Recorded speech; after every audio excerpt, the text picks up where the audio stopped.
In Tipopa, we talk about 12 lessons that every father should at least strive to teach his own son,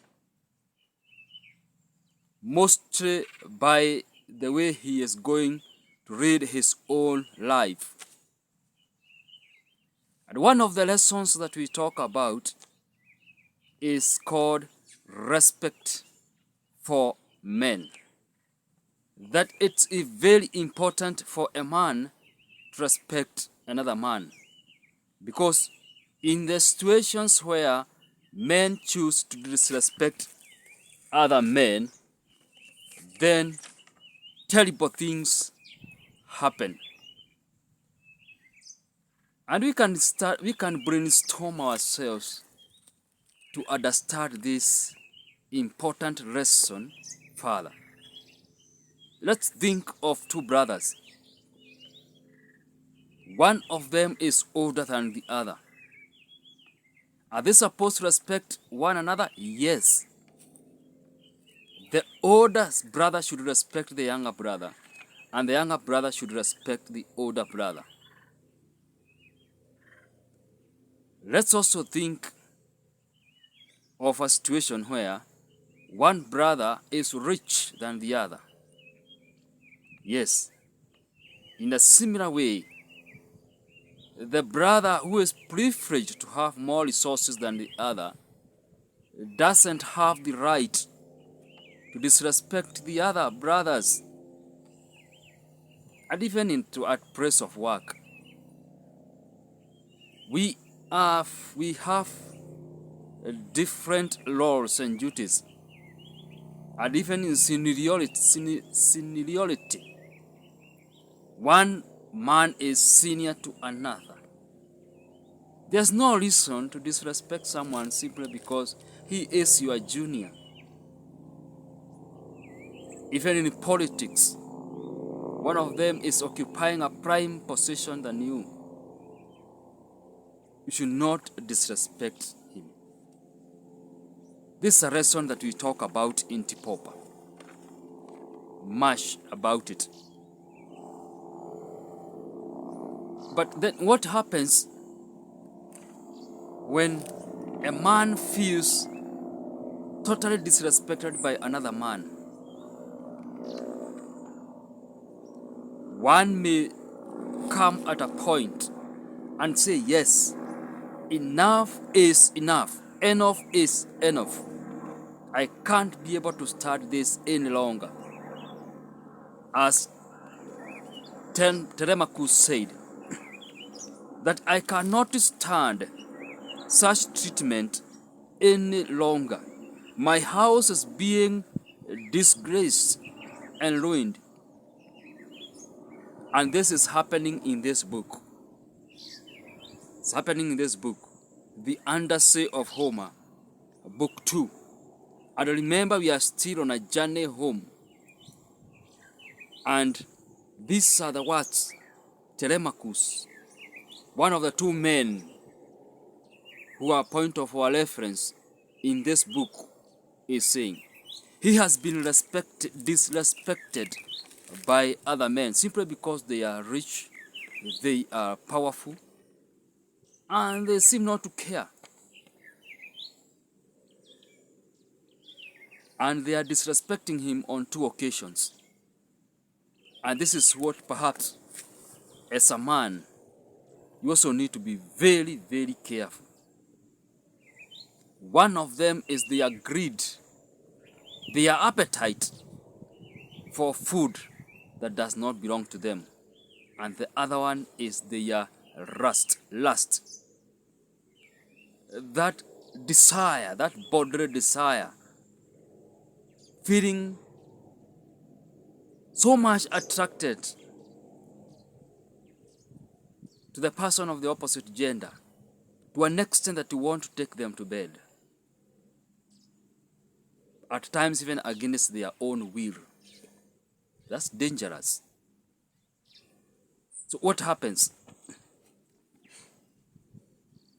Now, these men in this journey, our journey here, have chosen to disrespect a young man. They have chosen to eat, to feast in their household. They are wasting everything, slaughtering cows, oxen, goats, the fat goats, sheep, drinking wine, taking everything, making merry, insulting everyone there without any care. They are doing this to a fellow man. This is disrespect and it's dangerous. It's very, very, very dangerous to do it. Despite this young man calling upon the consciousness of these men to stop their wasteful nature, the men continue to be stubborn. They have done it for 3 good years. They go in the morning and in the evening they go home. They spend the whole day there wasting the property of this young man. That is the first mistake they do. Allowed food. Something allowed food. A disrespect in the name of food. And perhaps this is also a very good thing to ask ourselves. At what time, in which circumstance, in which occasion should we reject food that comes to us freely? Because food can at times be used as a tool of manipulation. Food can be used as a political tool. In fact, it has been used badly. As a man who respects himself, as a man who cares much about his own dignity, it's also high time to ask yourself that question. Where do you eat? Where do you lightly take your lunch or dine? That's something to ponder about. Let's go to the second mistake that these men do that makes this man bitter for feeling disrespected by fellow men. Is the mistake of lust. They want to have to take their mother to bed. They want to take his mother to bed. And you can just imagine the pain of seeing, the pain as a man, seeing other men taking advantage of your mother simply because your father is away, either as a sort of work commitments or other life commitments. You are there just helpless. The pain that makes you cry and shout and say, I cannot stand such treatment any longer. My house is being disgraced and ruined. And when you have pushed a fellow man to such extent, to such a corner, between a rock and a hard place, and the man bitterly cries with such words or other similar words, then I'm not a prophet of doom, but it won't end well with you. In fact, in this book, as we continue the journey, we shall see how it ends with these men. So, the last, because they want to marry this lady against her will. That's the second mistake this man does. And perhaps also, it's also high time that we ask ourselves today, as young men, do you just go out wanting to take to bed every lady that you come across? The answer is no. Another thing is that these men have camped, have erected their tent here in this house. This house does not belong to them. And we also ask ourselves, should we be happy spending life in a house where we do not pay rent? And this reminds me of Karaoke wa Kiarutara songs. Nyumba utarihaga mwanake tigana nayo. A house that you know not how rent is paid. My friend, young man, leave that house alone. You'll be killed. You have none to blame. Just leave it. And also, it's also a good time also to reflect and also to ask ourselves some questions. Is it good also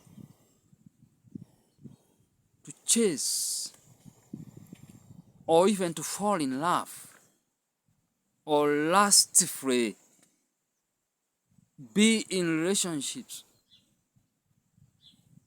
with women who lightly qualify to be your mother, simply because you are looking for quick money, riches?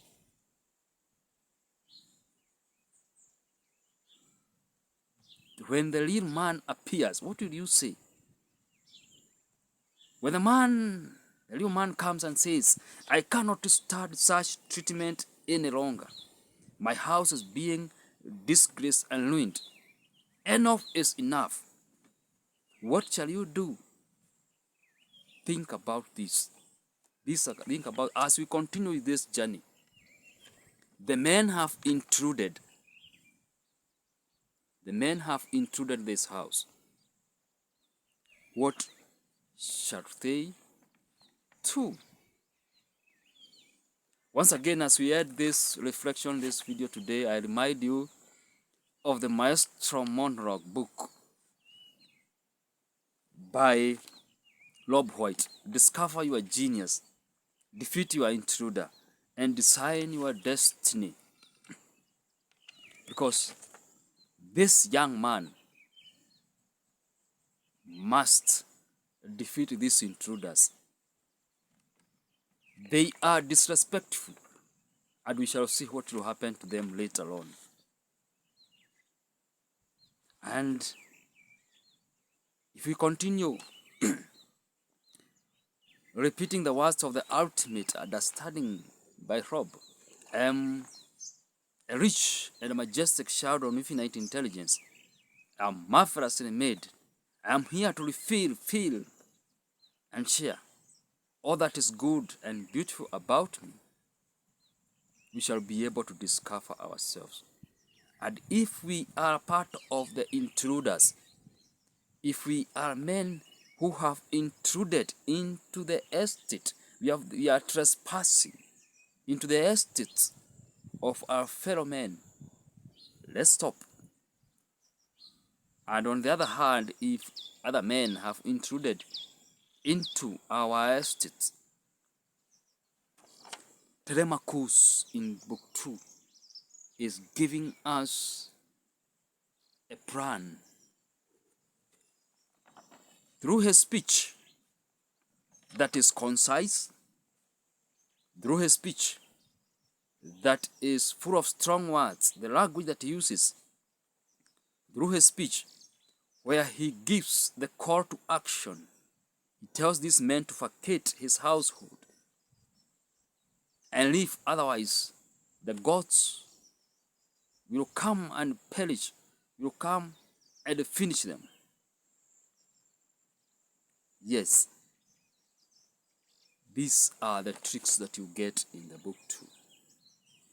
So ladies and gentlemen, this is Samuel Warago Senior. Do have a nice time.